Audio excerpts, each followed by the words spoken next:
I want to thank you for your time today as we're in front of the East Precinct, which has been a source of contention over the past week.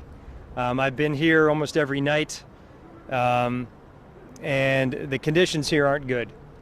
They're not good for the health and well-being of the 1,300 proud professional public safety officers that I represent of the Seattle Police Officers Guild. And in particular, the community is suffering as well. The reason why I'm here today is to acknowledge that we are with the Seattle community. We developed a hashtag, we constructed an open letter over a week ago where we strongly condemn the tragic death of George Floyd in Minneapolis. We've shared that with the public, we've shared that with our membership, and as a union that represents these unbelievable human beings of police officers in this city, I want the community to understand we are with you. As a professional public safety servant of 21 years, what I saw happen on that day is unconscionable and was sickening. And we are fully support, as we express in our second open letter, to peaceful protest. We are with you on that. That tragic death has caused such great strain in our community and across this nation, and in fact globally. There needs to be a discussion with race relations. But we need a reasonable discussion with reasonable people. What's happening here at nighttime, particularly around 4 o'clock in the afternoon, is unreasonable. It is a small group of criminal actors that are unfortunately stealing the peaceful protest message for justice for George Floyd, one that we support. I cannot stand here anymore and not watch, not hear city leadership protect my members from this violence. Our people are being, in the dozens, are being hit with projectiles, rocks, explosive devices that injure them. I've had a close friend of mine almost lose his right eye. What is not being portrayed to the community are these circumstances that are impacting the proud professional police officers that are following orders to defend this police facility so we can continue professional police services to the citizens in this city. I can't stand for that anymore. Our people, and quite frankly, as being a member that resides in this community, are tired of what is occurring. However, we cannot lose this facility to a small group of actors who don't have the community's overall mission in their mind. They are not the true voice of the citizens of this city, one that I believe in, that I support. These are people that want to hurt and destroy police property and my membership. I cannot take it. The community can't take it anymore.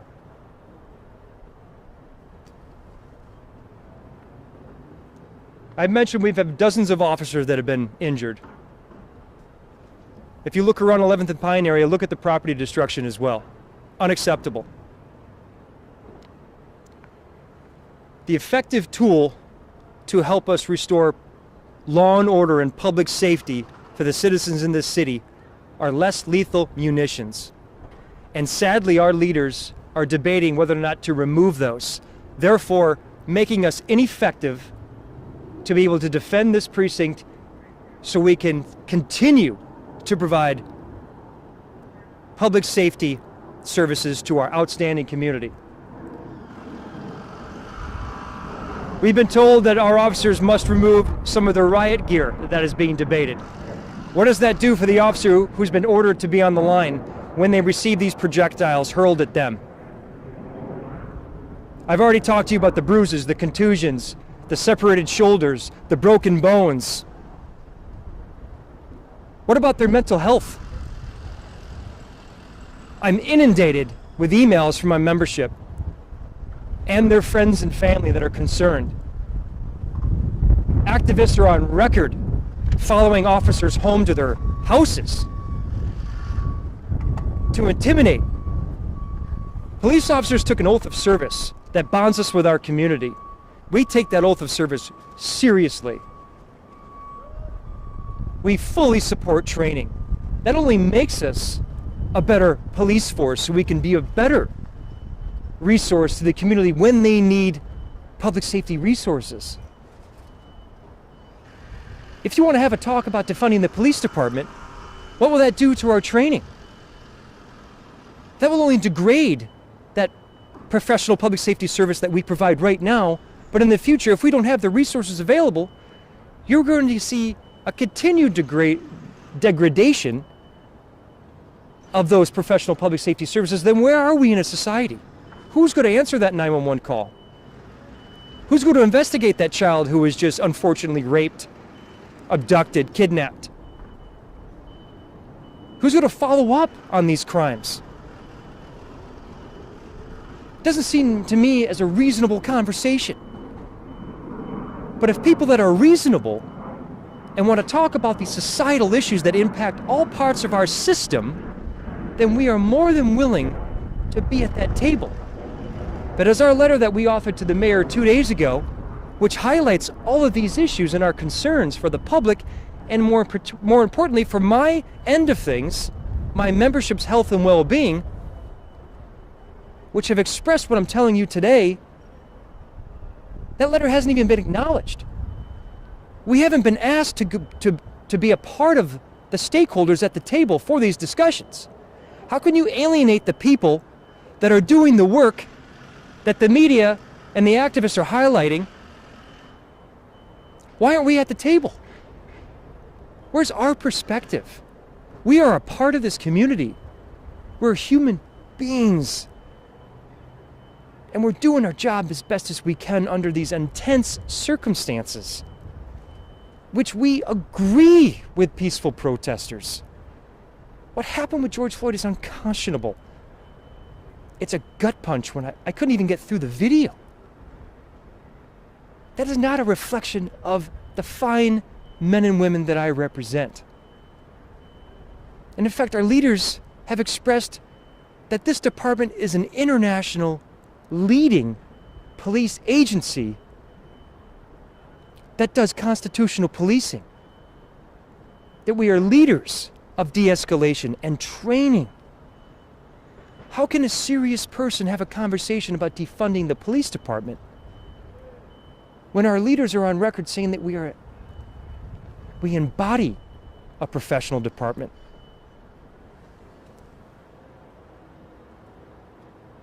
Here's what we've done. We've heard the community's concerns about badges being covered. And what's not being told is our position on that, because we haven't been brought to the table to this discussion. But we've been proactive and we've heard the community's angst about that. Well, we have nothing to hide. We serve you. It's our oath of service to serve you.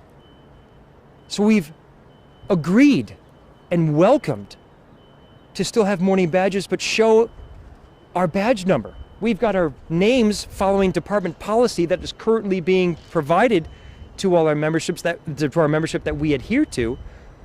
We're doing that. But we've worked with the city. We'll move the mourning badges up and you can see our badge number. No problem. Nothing to hide at all. The city's asked us to move on body camera issues. Totally okay. Have them on at all times when we're on the line with the protesting, and at night when the criminal acts are impacting and hurting our people. We have nothing to hide. We want to be as transparent and accountable as possible. I will be the first one to own any egregious act of misconduct from our membership that the community sees is a significant problem. I will see it as well and I'll own it. That's the job of that I do as being the president of this union. And we welcome OPA investigations, as we've always welcomed them. But we need to have a reasonable conversation. So bring us to the table. Sit down with people that are actually involved in what's happening here. And I question you, why haven't we been asked? I don't want to come across as being victims here. We're police professionals, and our oath of service bonds us with our community, as I've mentioned. And we are open to any dialogue at any time. I want the violence to stop against the police officers. Our oath of service is noble, and we love our jobs, and we love this city. We love it so much that we've developed innovative concepts called the Emerald Protection Plan. The Emerald Protection Plan is a concept with phase 1, we've in 6 Fridays. We've raised over 4 tons of food to disperse to food banks throughout the city to feed those most vulnerable. That was done on behalf of our membership, partnering with the community and independent grocers. We held one 3 weeks ago at the Rainier Beach Safeway, where we highlighted the senseless violence that is impacting that community. That family that was impacted, integral part of that community. High school standout at Rainier Beach High School. Football team standout. The Rainier Beach football team showed up. The community showed up. The coaches from that school showed up. That community, we collected over 3,000 pounds of food on behalf of cops, community, working together. And a week after that, we held a blood drive with the American Red Cross, where we had 53 of our people donate blood. We saved over 152 lives that day. We buy into this community. We don't want to see it torn down, but we want to be at the table to discuss the issues that impact our overall society, not just the police force. The system works. The people, the department heads within the department are civilian-led. We welcome that. I ask the community to just understand we back you. We're with you on these peaceful protesters. With them. But at night, right here at 11th and Pine, is unacceptable. And I find it egregious when those criminal agitators are chanting, "Take your own guns, put it under your mouth, and shoot yourselves in the head," when we have sitting council members standing next to and hearing that abhorrent rhetoric, aren't condemning that. Where are we? Where are we? Absolutely unacceptable. It's unreasonable. I'm open for questions. Can I ask, we're hearing about this today, tear gas.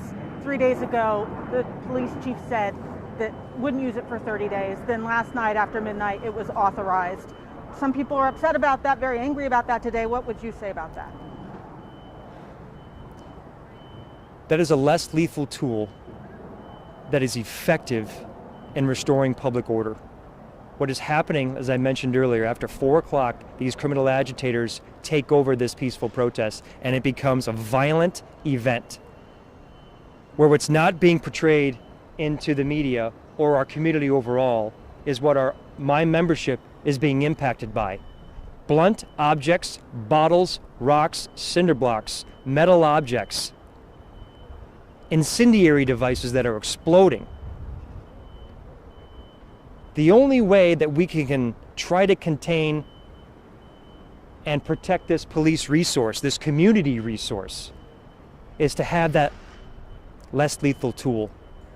That is the only effective method that clears that violent behavior, that protects my membership.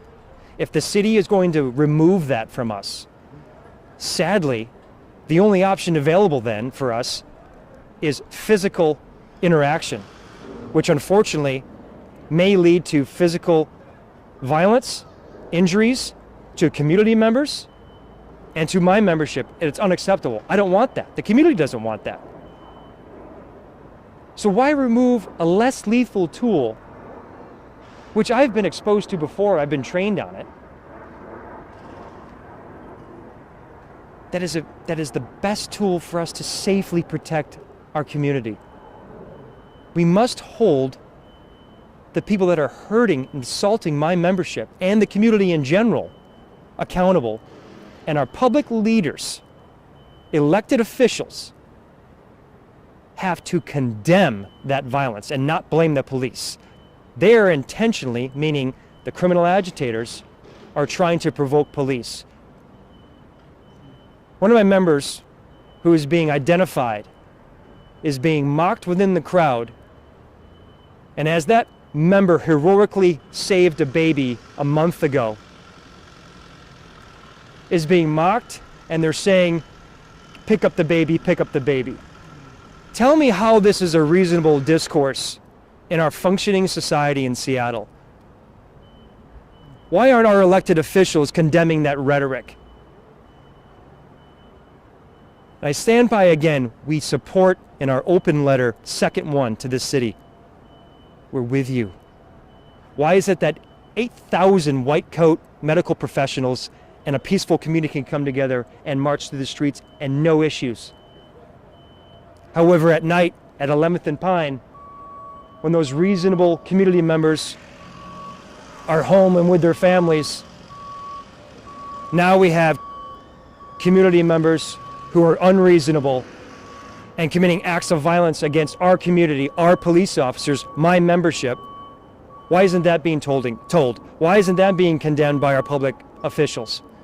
It's unreasonable, and I won't stand for it. That's why I'm here for you. I hope that answers your question. Do you see any, when you talk about being reasonable, do you see any reasonable opportunities to talk about either defunding or, if not just necessarily defunding, but a fundamental restructuring of policing? I totally welcome any conversation with people that are reasonable to discuss these societal issues. This isn't just a police issue. But tell me how it's reasonable to have conversations about defunding the police when we're already outnumbered with staffing. We're already at below minimum staffing levels for this city.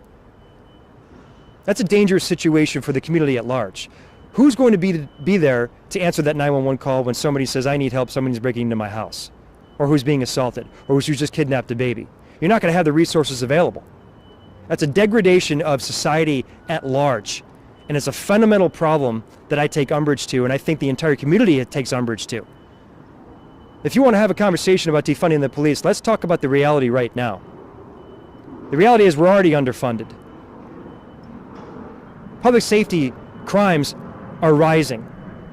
If you remove a significant amount of money of the police department, there's going to be an explosion in crime. And how many qualified candidates will we be able to get to fulfill police ranks so we don't have those questions and concerns about unnecessary use of force when you lower the standards and the vetting process to get quality human beings to do this difficult job? How can you remove funding for training when the community is screaming for more training, which we fully support? We're screaming for more training. Does defunding the police conversation involve training funding? Because if it does, that's the first thing that's going to go. And then therefore, the professional public safety service that is being done on a daily basis in this city will go down immensely. So if you want to have that conversation, let's have a rational, reasonable conversation with people in the community that aren't an unreasonable activist group. Let's have a conversation with reasonable people that can sit at the table and talk about these society's concerns. So are city council members unreasonable? They're unreasonable when they don't condemn when people are saying next to them, take out your handguns and shoot a bullet in your head.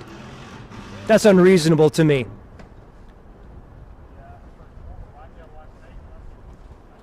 Questions? Thank you so much. I did have one follow-up about photos. You've mentioned these injuries, Are there any photographs of officers documenting what's happening? Is Yes, that something ma'am, you I have provide? those, but I'm going to put it on the department to release the statistics of how many officers have been hurt. And I want to say one more thing. This precinct right here has CCTV television, closed circuit television, that I've seen firsthand that has captured video of that criminal element at night that is provoking our officers, that shows an improvised explosive device that discharged 4 nights ago, where they hurled rocks, bottles, and concrete cinder blocks at our people. It's captured on that video footage. I asked the city, why isn't that being released to the media? Why isn't the department story being told?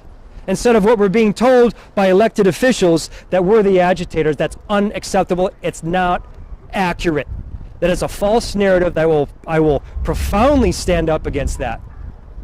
The community needs to know what's happening here, the correct method. And so to your point, if the department's not going to release that information, we will. That's why I'm here, is to stand up for our members' working conditions. Do you have numbers of how many have been? Dozens. Dozens, yeah. Who do you blame for this in terms of city leadership? Is this the mayor? Is this the police chief? I blame criminal agitators Yeah, but aren't that are someone tying your hands is almost what I'm hearing you say. Are you able to deal with this? Tell me why this video footage hasn't been released to the public. Who's in control of that? It's not my membership. We can't release that information. Our body cam footage is there. Why haven't they released body cam footage of the rhetoric, which is unconscionable verbiage, hurled at our officers? I had a member last night who's from Ghana. Recent hire, a beautiful human being. He's on the front line last night, and he was told by somebody in the crowd, go back to your country. That's an African American member of SPOG from Ghana who is being hurled insults racially to have him go back to his country. You tell me that that element after 4 o'clock at night is reasonable? I don't think so. Thank you very much. Thank you. Thank you. Does the tear gas, do you see any possibility of backing off on tear gas because of this era of COVID? Coughing, spitting, Sir, you're going to have to ask a medical expert about that. But CS gas has been around for decades. It's an effective crowd control tool. It's really the only tool that's effective for us to be able to hold this facility and protect our people.